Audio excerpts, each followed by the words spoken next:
Hey everybody, and welcome to the very first video of my new YouTube channel called The Fishing Teacher. Now, I know a lot of you guys may have came over from my main channel, Intuitive Angling with Randy Block, that I've had for about 3 years now.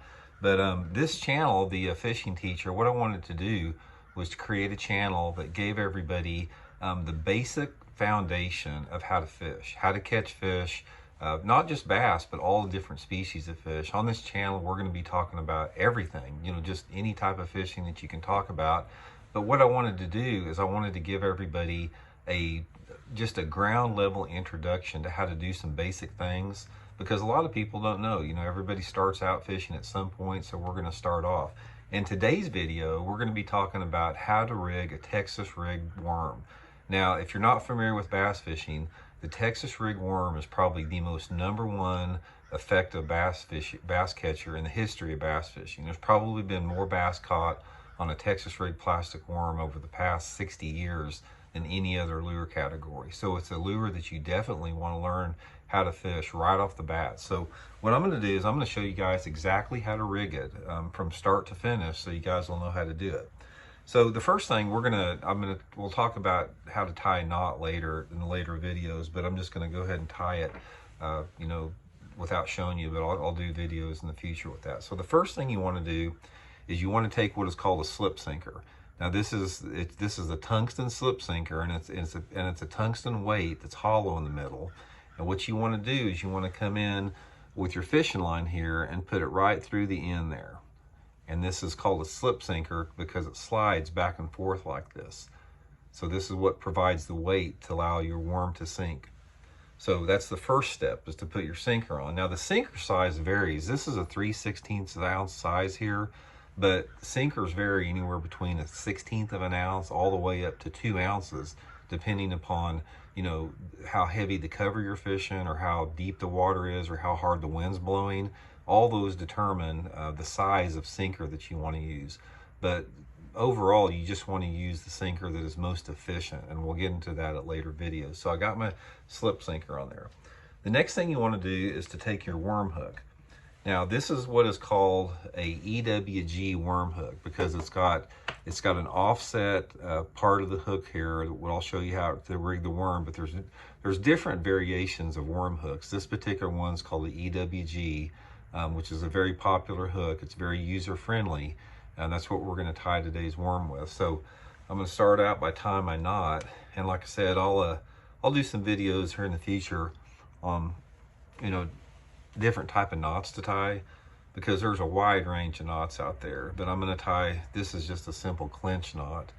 I'm going to tie here just because it's really quick.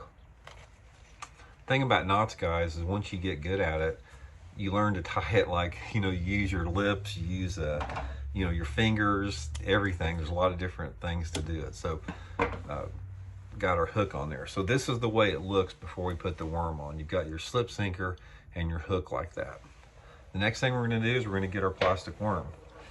Now, the thing about a plastic worm is you want to come in the end of the worm here about 1/4 of an inch or so. And then I'm going to bring the hook out like that. And the reason that you want to come in 1/4 of an inch is you want to be able to cover up the knot when you pull it up. So I'm going to pull it all the way up to the end of the worm there, and I'm going to pull it through to where you can see my knot and everything disappears in the worm. Okay.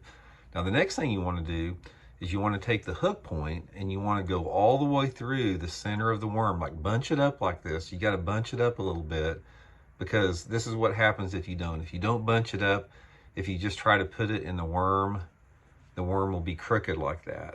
You never want your worm to be crooked. You always want your worm to be straight. So bunch it up just a little bit, come straight through the worm where it comes all the way through like that. You see, I've came all the way through.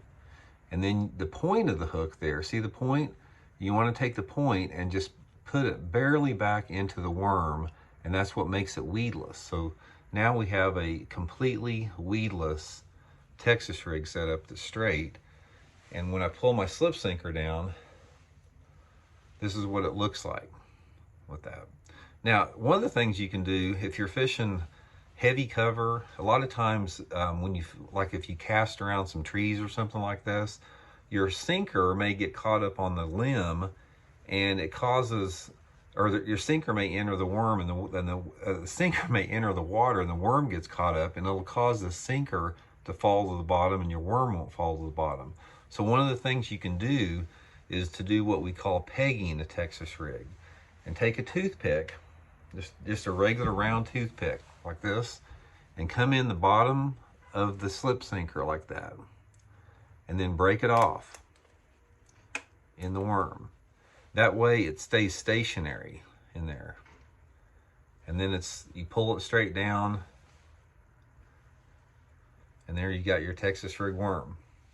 So there it is, guys. That's the first tip for the fishing teacher, Texas rig worm, one of the most effective bass catchers you'll ever experience, and definitely learn how to tie it up, because it's going to catch you a lot of fish.